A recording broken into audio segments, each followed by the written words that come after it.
Hello, welcome to Sexy History, where we talk about two things as old as time: sex and history.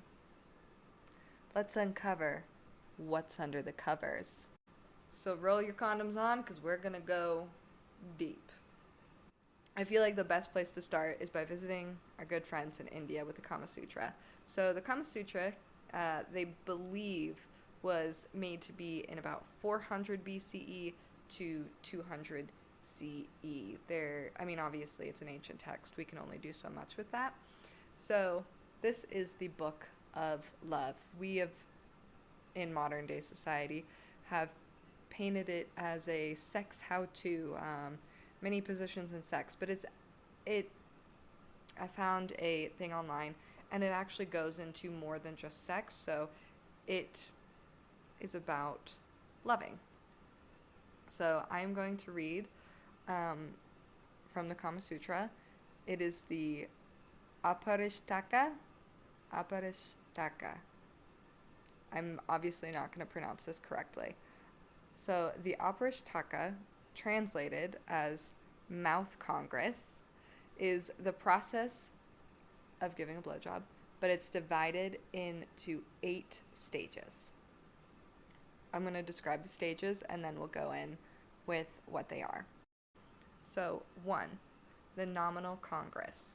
2, biting the sides. 3, pressing outside. 4, pressing inside. 5, kissing. 6, rubbing. 7 is, quote, sucking a mango fruit. And 8, swallowing up. And when I read this, I was like, okay, I know what all of these are, but it's actually not what you think. So the nominal congress, number 1, is you just press the dick on your mouth, okay? Then biting the sides is, as they describe, like holding the head of a snake, and then you kiss and bite the sides. Then pressing the outside means like kissing the tip. Pressing the inside is a bit of sucking, like just a gentle, right at the very beginning of your mouth. Kissing is head kissing.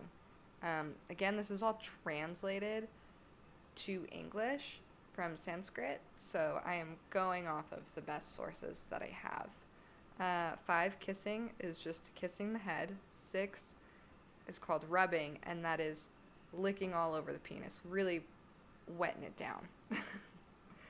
7, sucking a mango fruit. This is actually where you only suck half of the penis, only half. Then the swallowing up, the 8th stage, is where you're just going hard in the paint. Okay, you are deep throating that sucker. You are just swallowing it, the whole thing. I'm honestly shocked that they don't have more stages, just considering, like, how are you going to, like, what do you do when you finish? Like, I feel like that's a whole process in its own. But those are the 8 stages according to the Kama Sutra book. And just some facts about India and their views on blowjobs. This is obviously ancient views, not current views. So in each part of India, it's different. And if you've ever been to India, you know north, south, east, west, completely different cultures. They are similar, but truly they are very, very different. And I could go over all of the parts, but really the interesting thing I found was that in eastern India, women were prohibited from giving blowjobs. Women were prohibited. They were not allowed to give blowjobs. That was reserved for prostitutes or the trans females, which actually in India they've got a very long history of trans people, and they've had actually rights longer than in America. But that is a whole huge topic on its own that I would like to save for its own podcast. So, speaking of women giving or not giving BJs, we're going to move on to ancient Egypt with the story of Isis breathing life into Osiris.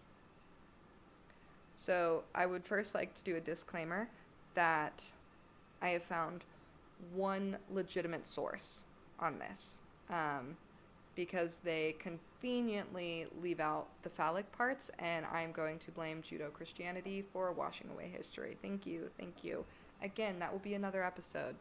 So given that this was only one source, this this legitimate source comes from our guy Bob, okay? Bob's bio reads, Dr. Bob Breyer is an Egyptologist and senior research fellow at CW Post Campus of Long Island University. So thanks, Bob, for doing me a solid here. This is the basic story, and obviously thousands of years old. There's going to be a few different versions of it. But the basic story goes, Osiris, he came down to civilize Earth, starting in Egypt and then moving outward. Hence, Egypt is the center. So he moved outward and he left Egypt, and then Isis is there along with the other gods who are his siblings. And Isis is his sibling as well, which I'm pretty sure we are pretty well versed in what Egypt and siblings do. But he has this evil brother, Seth, or Seth. I'm going to call him Seth because I'm American. Osiris comes back from civilizing other lands, and Seth hatches a plan. A very evil plan. So he has a banquet thrown, and Seth makes what is supposed to be a game. He makes a coffin that is perfect to Osiris's measurements, and everyone is supposed to get into it and see if they can actually fit in, which obviously only Osiris fits in it. So in the banquet, they're playing this game. When Osiris lays in the coffin, Seth then nails it down, pours lead on it, and then throws him down the river. Not a very brotherly move, if you ask me. But he throws his body down the river, and Isis, the wife and sister, goes and finds his body and brings him home for burial. Seth, our bad boy Seth here, he doesn't like this, so he goes, finds the body, and then cuts it up into many, many pieces, and then scatters it across the globe. Isis then must find these pieces, so she has to search far and wide and goes all over the world, and she eventually finds all of the pieces except for his penis. Isis goes to the river and makes a penis for him out of mud or clay. She attaches it to him, and then she, quote, breathes life into Osiris. This is the part that's up for interpretation. This is the part that's really hard to find legitimate sources for, because she breathed life into him. Many believe that this means that she performed oral sex on him, turning his penis from mud to flesh. But it could also just mean that she quite literally breathed on it, or she could have breathed on him. But according to our good friend Bob, she performed oral sex, and that is why Osiris comes back to life. Given that these two cultures have kind of taken over the world, both are known to be conservative religions, and so it's easy to see how this would be overlooked and or erased or just completely left out of translation. Blowjobs, they've always existed. It's natural and it is essential to history, because clearly, I'm just going to be honest, if Isis didn't blow life into Osiris, I'm not really sure Egypt would exist. It makes me think, what other ancient civilizations had such debaucherous gods? Huh? Well, if we just look a little north, we can find ancient Rome and Greece. I have put them together for this very brief episode because both societies are known for how sexually open they were. They're also very similar, and their feelings towards sex, and they have an extensive body count, sexual history. The reason we know so much about Greece and Rome was because they recorded their events. They actually wrote down extensively their history and inventions. This is often why we accredit them with having invented a lot of different things. It doesn't mean that other societies didn't come up with them, it just means they didn't write them down. It is again commonly known that traditionally, the only people that were educated and literate were the rich. And this also goes for in ancient Roman and Greek times. So most writers did not explicitly write about sex, but they could insinuate it. It's a bit like Shakespeare when he says she's like a summer's day, calling her hot, but they could insinuate it. But sex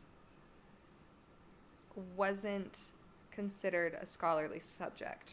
Therefore, we need to look at epigrams or obscene authors, aka authors that wrote very plainly about sex, to research the more intimate subjects of society, right? So epigrams, they are short, memorable statements that can be found in letters, graffiti, or it could be a comment that someone else then wrote down. They're just known for being short little blurbs.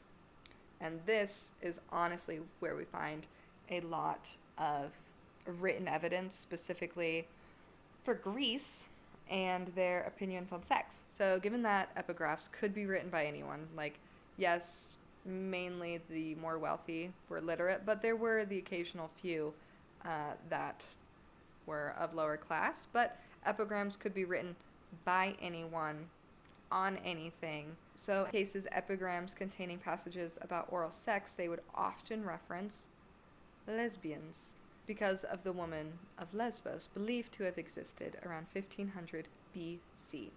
The Greeks credited them with coming up with the practice of oral sex because it was sometimes called, and we have written evidence of this, excuse me for pronouncing this wrong, but it's called lesbarii, which means the using of their tongues to provoke pleasure. God, leave it to woman. The counselor of ancient Rome, Ausonius, called the practice capitalis luxus, the debauchery of the head, and said that the companions were addicted to it. The companions was an area in Italy, and so he came into the position of being a consul because before he became consul, he was a teacher to the emperor's son. And then, when the son was learning from his father on how to be an emperor, they would travel all over Italy. And this is obviously when he sometimes would meet the companions, or he would meet other different Romans. And he could see, obviously, how they interacted. And he was known for being a writer as well as a teacher. And so he wrote this down, and this is an epigram that he has about the companions. I know that we consider these societies to be super open about sex and sexuality, but to receive a blowjob in ancient Greece and Rome was somewhat shameful. It was okay. Again, it wasn't amazing. They actually considered anal sex less shameful. In ancient Rome and Greece, to receive a blowjob was considered more shameful than anal sex. The point was that the act of going down on someone else was degrading. So if you were the one to give oral sex, it was degrading because you are physically lower. It was a sign of weakness. It was degrading for especially let's say there's two men, if they were let's say they're out doing military stuff, and then there was a general and a commander, I think a commander is underneath. If the general gave the commander a blowjob, that was considered incredibly shameful because he is in a higher position in society, therefore he should only be receiving it, so the commander would have to do him. It was considered obviously degrading, except by slaves or sex workers because they were considered already degraded in society. speaking of penises, we're going to move on from that little thing because what's a little sex podcast without the talk of shame? So we're going to talk about the penis god. We are going to talk about our penis god, the Greek god Priapus. So Priapus was a minor god of fertility and protector of livestock and food and male genitalia. Okay? I love this part so much. Priapus was essentially the equivalent of a scarecrow today, in that there would be statues of him in gardens because he was the protector of livestock and gardens. He is quite literally known for his BDE. Priapus was known for his big dick energy. He had a constantly erect penis. And it was massive. There's actually a painting of him in Pompeii in the house of Veti where he is depicted, and it's a bit hard to see just because, part of it due to time, part of the painting is ruined and eroded, but you can see him depicted with what I imagine to be a 2-foot long penis, or 60 centimeters for everyone else in the world. Yeah, the man had a huge, massive, constantly erect 2-foot long penis. It doesn't say anywhere that it's 2 feet long, but I'm just assuming from looking at that photo it's 2 feet long, and that's not an over-exaggeration.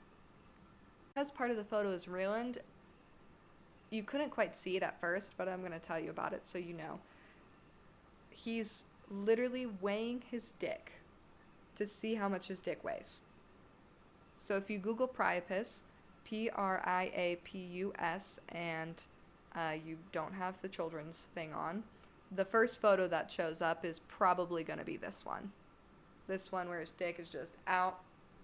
It's not swinging because, how's he going to weigh it then? So how did Priapus, the god with this huge penis, protect the crops and the livestock? That's a very good question. I assume it'd be uncomfortable. You wouldn't be wearing a cup. How could you make a cup big enough? But in the Priapeia, this is a book of poems as epigrams about Priapus, and it is written, and I read exactly what it said, okay? Well, the translation. It is written that he protected the gardens by threatening to sexually assault or raping thieves. Yeah. Which, if you remember, giving head, because he would often threaten to force oral sex on them, giving head, whether with consent or without consent, was a very shameful act, and obviously it would be scary, especially with this man. And that's how he protected the fields. Yep, so there are statues of him in fields, or at least there were, now they're in museums.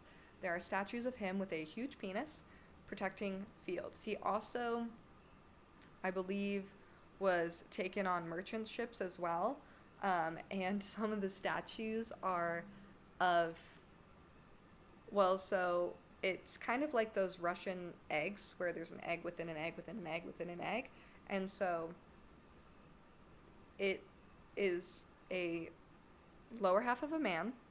However, the penis isn't on it, but it's a lower half of a man. And then from his hips up is just the head of the penis. And then kind of like a condom, they've got another part of it that looks more like a man, and then you cover the head of the penis with it, and then you can see the full body of the penis, but you can also take that little condom statue thing off, and then there's the head of the penis. Yeah, so those have been found on shipwrecks. Because he's a minor god, obviously he's no Zeus, but who were his parents? It is generally thought that Aphrodite was his mother, and then there are a couple of different options for his father, which obviously is just very on brand with Greek mythology. So the options are A, Dionysus, B, Hermes, or C, Zeus. Later on in Roman cultures, it was actually a lot of it's either Hermes or Ares that's combined with Priapus. But either way, Aphrodite is his mom, and Hera is a very, very jealous goddess. We all know this, as she did curse Hercules as well. While Aphrodite, the mother, was pregnant with Priapus, Hera was mad at Zeus for yet again cheating on her, or it was because Paris in Troy, the guy Paris, named Aphrodite more beautiful than Hera, and so she cursed Priapus with inconvenient impotence. This means that he was hard all the time, except when he was horny. Hence the inconvenience part. Can you imagine that? Just like right when you need it or want it, poof, gone. Obviously he used it to defend his fields, but in terms of sexual need, he would not be able to use it. In fact, there's an instance where he was trying to rape a girl. I forget who it is. I think they turned her into a lotus, but right as he was about to do that, a donkey kicked the door, kicked in, and therefore he lost his erection. And that is why asses or donkeys were commonly used as sacrifices to him as well. So I'm going to end this episode on a little bit of blue balls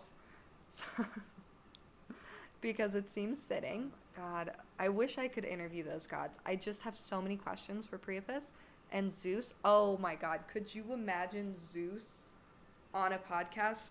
That would be phenomenal.